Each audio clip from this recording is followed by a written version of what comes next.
నాగమణి అయిపోయింది. మన హౌస్ మొత్తం మునిగిపోయింది. ఏమైంది? ఈ ఆస్తి మొత్తం ఆ బడుద్దాయి బాబు గారిదనే కదా. రెండో పెళ్ళోడైనా నిన్న ఆయన కట్టబెట్టాం. అవును, జస్ట్ అక్కడే పప్పులో ఏలు కప్పులో కాలు వేశాం. ఆ గుమాస్తా గారిని మస్కా కొట్టి ఇన్ఫర్మేషన్ లాగా బావగారి పేరుతో బెత్తెడు భూమి కూడా లేదంట. ఈ ఆస్తి మొత్తం చచ్చిపోయిన దొరబాబు గారి తల్లిదంట.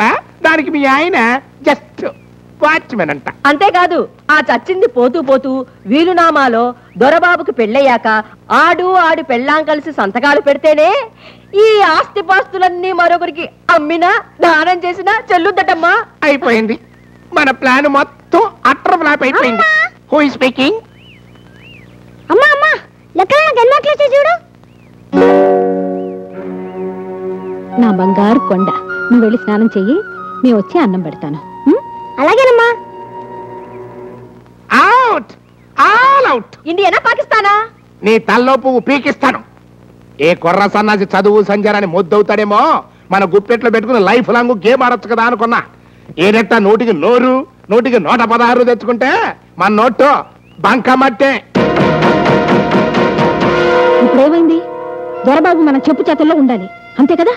అంతే, కానీ అంత తేలిక కాదు. చూడు, ఈ క్షణం నుంచి వాడిని ఎలా పెంచుతాను.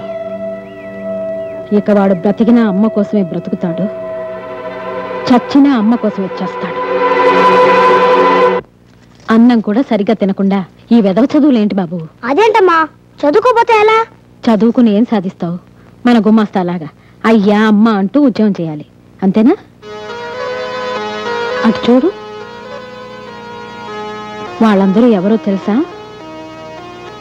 ఇటుపక్క నుంచున్నతనేమో ఇంజనీరు, ఆ మధ్యలో ఉన్నతను తహసీల్దారు, ఆ నల్లకోటేమో లాయరు. వాళ్ళందరూ ఇంత పెద్ద చదువులు చదువుకుని మీ నాన్నగారి ముందు ఎందుకు చేతులు కట్టుకుని నుంచున్నారు? ఎందుకు నుంచున్నారు? మనకి డబ్బుంది కాబట్టి. చూడు బాబు, ఎంత చదువుకున్న వాళ్ళైనా సరే డబ్బున్న వాళ్ళ ముందు చేతులు కట్టుకుని నిలబడాల్సిందే.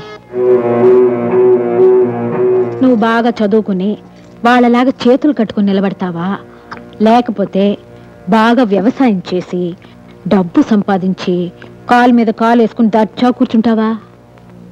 నీకేది ఇష్టం? నాకు నా కొడుకు బాగా డబ్బు సంపాదించి కాలు మీద కాలు వేసుకుని కూర్చోవడమే ఇష్టం.